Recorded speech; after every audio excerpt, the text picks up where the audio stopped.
ओम नमः प्रणवार्थाय शुद्धज्ञानैकमूर्तये निर्मलाय प्रशान्ताय दक्षिणामूर्तये नमः। चिद्घनायमशेषाय वटमूलनिवासिने सच्चिदानन्दरूपाय दक्षिणामूर्तये नमः। ईश्वरो गुरुरात्मेति मूर्तिभेदविभागिने व्योमवद्व्याप्तदेहाय दक्षिणामूर्तये नमः। विघ्नेश्वराय वरदाय सुरप्रियाय लंबोदराय सकलाय जगद्धिताय नागाननाय श्रुतियज्ञ विभूषिताय गौरीसुताय गणनाथ नमो नमस्ते। विघ्नार्तिनाशनपराय गणेश्वराय सर्वेश्वराय सुखदाय सुरप्रियाय विद्याधदाय विकटाय च वामनाय भक्तप्रसन्नवरदाय नमो नमस्ते। ओम नमः श्री गुरुवे शिवाय। ओम नमः श्री परदेवतायै। सो फ्रेंड्स, आज का दिन बहुत ही महत्वपूर्ण दिन है। आज ही के दिन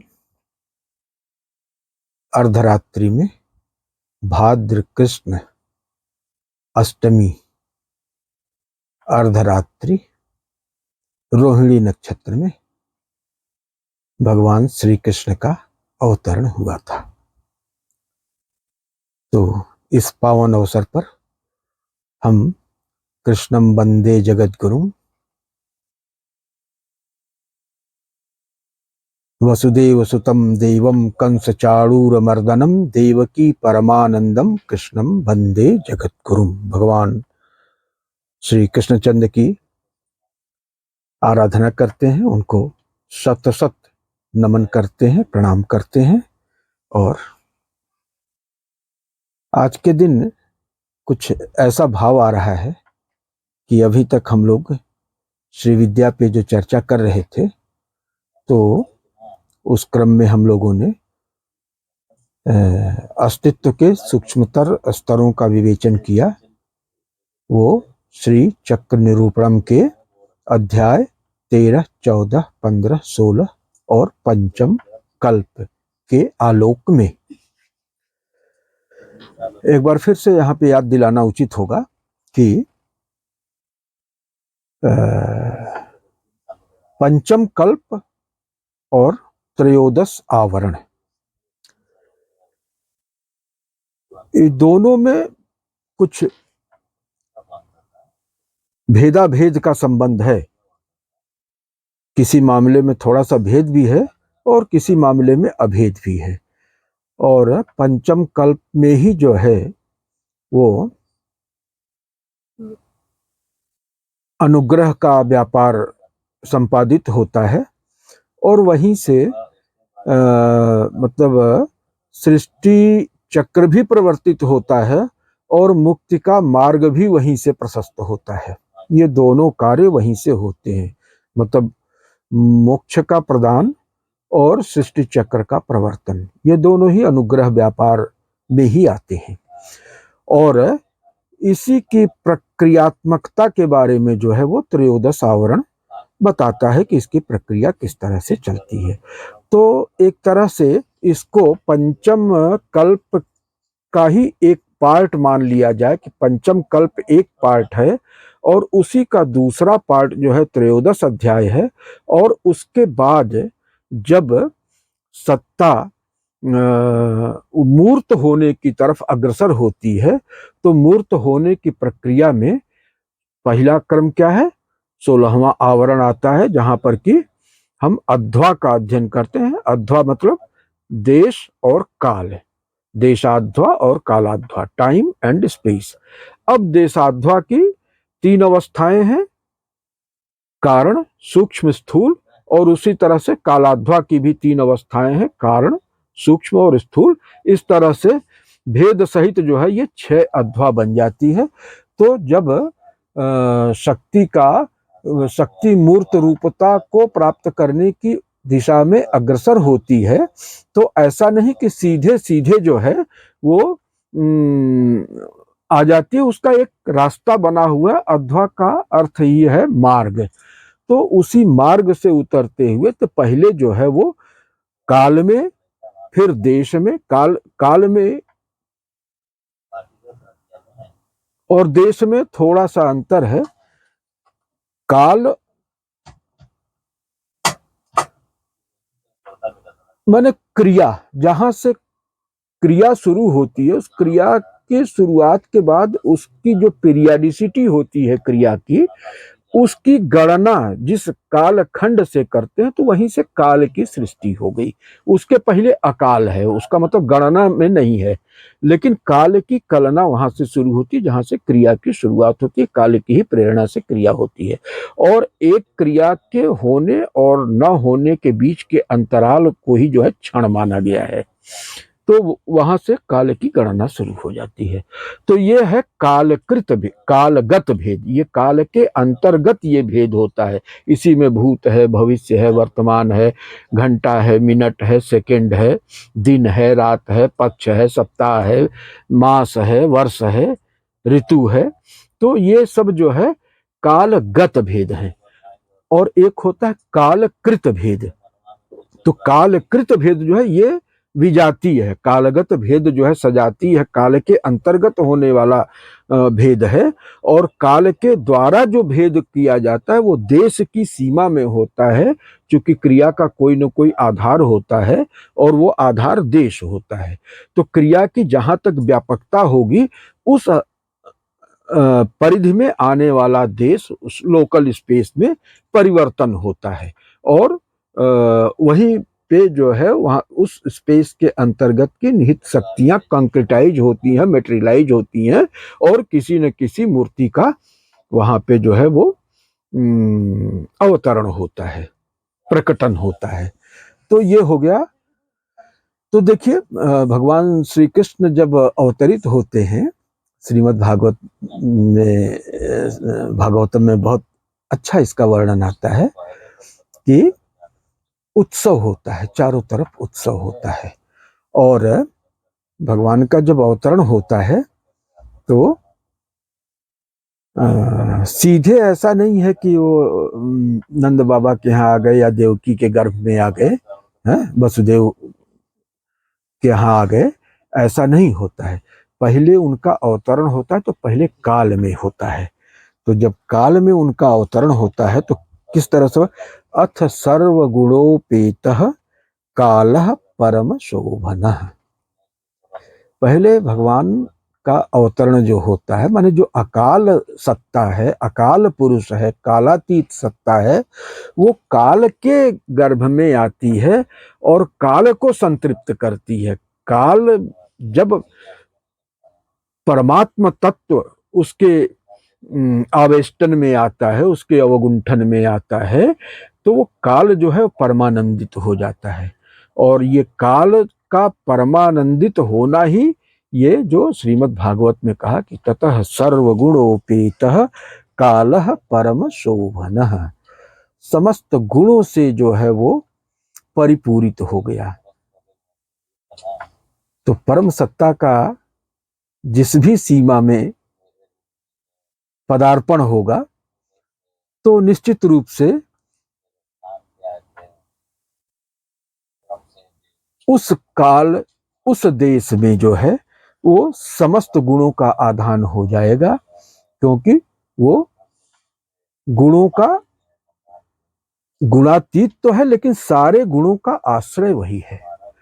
तो सारे गुणों को आश्रय देने वाला जब काल के गर्भ में प्रविष्ट हो रहा है तो काल जो है वो सर्वगुण संपन्न हो जाएगा। उसके अंदर जो है वो सच्चित आनंद का पूरा आनंद व्याप्त हो जाएगा। तो वो पूरा काल खंड जो है, जिस काल खंड में भगवान श्री कृष्ण का अवतरण होता है, तो वो पूरा काल खंड परमानंद से परिपूरित हो जाता है। और इतना ही नहीं, ग्रह, नक्षत्र, तारा मंडल, ये सब के सब प्रसन्न हो जाते हैं। यानी कि जितनी भी बाह्य प्रकृति है, स्थूल प्रकृति है, उस सब के कण कण में वो परमात्म तत्व अपने आनंद स्वरूप से व्याप्त हो जाता है। इसलिए पूरी सृष्टि आनंदातिरेक से नृत्य करने लगती है, झूमने लगती है। और क्या होता है? दिशा प्रसेदुर गगनम, दिशाएं प्रसन्न हो गई। देश के अंदर जब उनका प्रवेश होता है तो सभी दिशाएं जो है उसी परमालाद से आह्लादित हो उठती हैं, महक उठती हैं, वनस्पतियां खिल उठती हैं, उसमें एक विचित्र सी सुगंधी भर जाती है, हरितिमा भर जाती है, एक उत्साह भर जाता है। और तारागण भी, पूरा का पूरा आकाश सब का सब आनंदित हो उठता है। मही मंगल भूइष्ठ पुरग्राम ब्रजा कराहा, तो पूरा का पूरा धरती आनंद से मग्न हो जाती है।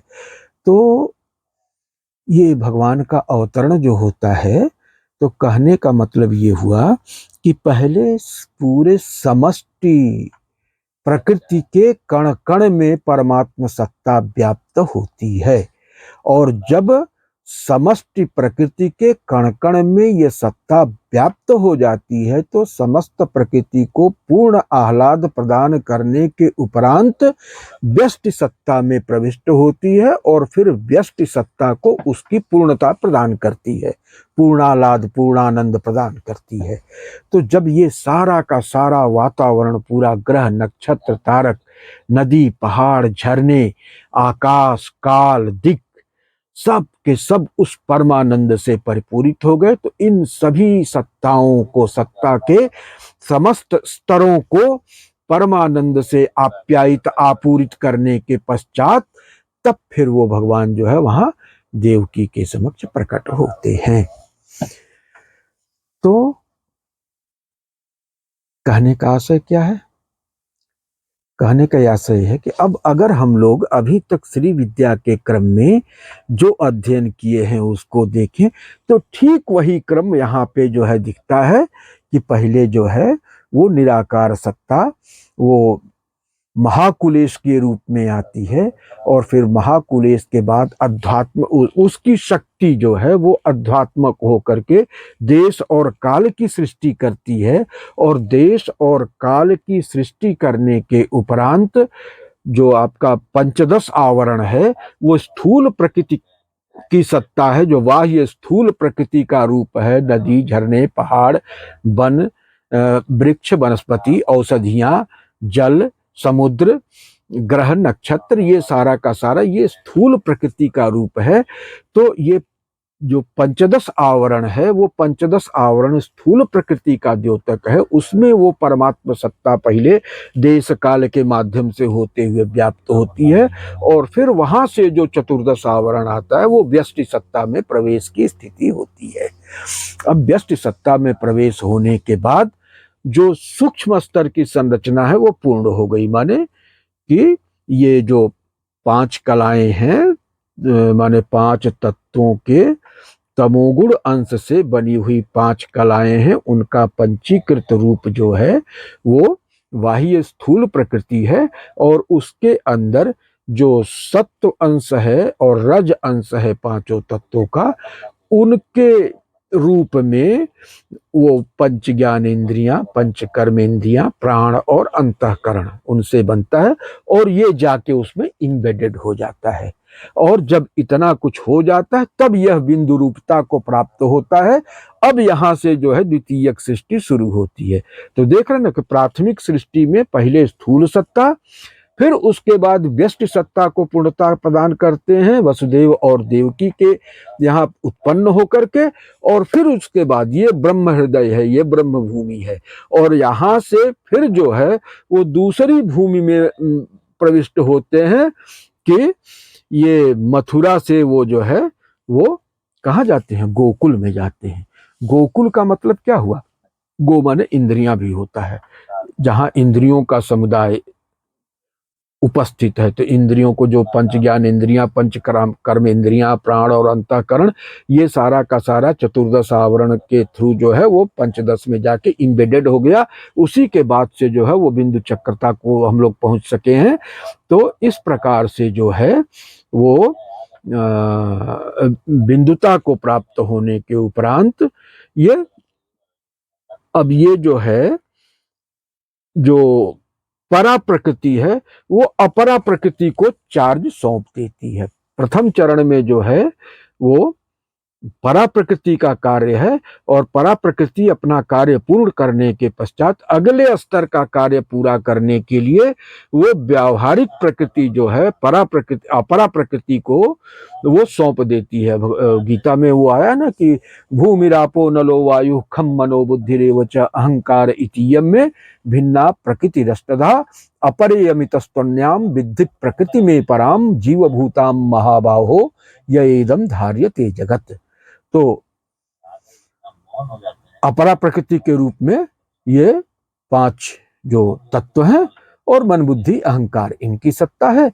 और उसके बाद जीव रूप से जो उसमें आत्मा प्रवेश करती है वो अपरा प्रकृति है और वो इसमें प्रविष्ट होकर के इसके अंदर चेतन का संचार करती है और फिर तब व्यावहारिक भूमिका शुरू होती है। तो इसलिए वहां पे जो है वो दिखाते हैं कि मथुरा से फिर उनको जो है गोकुल में जाना पड़ता है, माने उस पुरी में जाना पड़ता है, पुरी अष्टक में, जहां पर की इंद्रियां वगैरह इंद्रियां और अंतःकरण और प्राण सबका सब व्यवस्थित है। तो वहां पे जो है वो चेतन का अंश जाता है और फिर तब जाके व्यवहार में वो कार्य कर पाता है। तो वहां तो अध्यात्म है, मथुरा में ब्रह्म भूमि है, लेकिन ये व्यवहार भूमि है जहां पर कि भगवान श्री कृष्ण की लीलाएं शुरू होती हैं।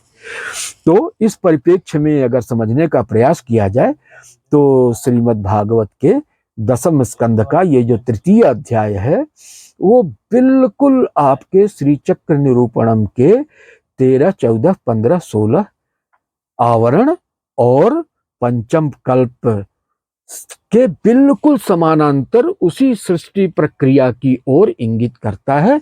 इन्हीं शब्दों के साथ हम एक बार भगवान श्री कृष्णचंद्र को नमन करते हैं, उनका स्मरण करते हैं, उनको प्रणाम करते हैं, उनके आदर्शों पे चलने का संकल्प करते हैं और वसुदेवसुतं देवं कंस चाणूरमर्दनम देवकी परमानंदम कृष्णम वंदे जगद्गुरुम।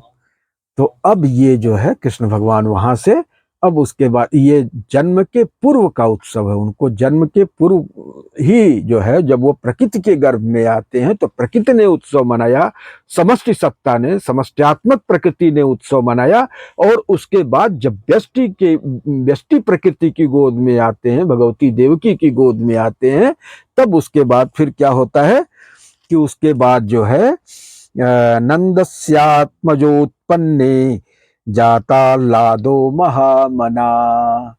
तो नंद के आनंद भयो जय कन्हैया लाल की, नंद के आनंद भयो जय कन्हैया लाल की, हाथी घोड़ा पाल की जय कन्हैया लाल की। तो इन्हीं शब्दों के साथ हम आपसे आग्रह करेंगे कि अगर ये वीडियो आपको पसंद आया तो इसको लाइक करें, सब्सक्राइब करें और अधिकाधिक लोगों तक इस संदेश को पहुंचाने के लिए इसे खूब शेयर करें। इन्हीं शब्दों के साथ सर्वे भवन्तु सुखिनः, सर्वे सन्तु निरामयाः, सर्वे भद्राणि पश्यन्तु, मा कश्चित् दुःख भाग् भवेत्। ओम शांति शांति शांति।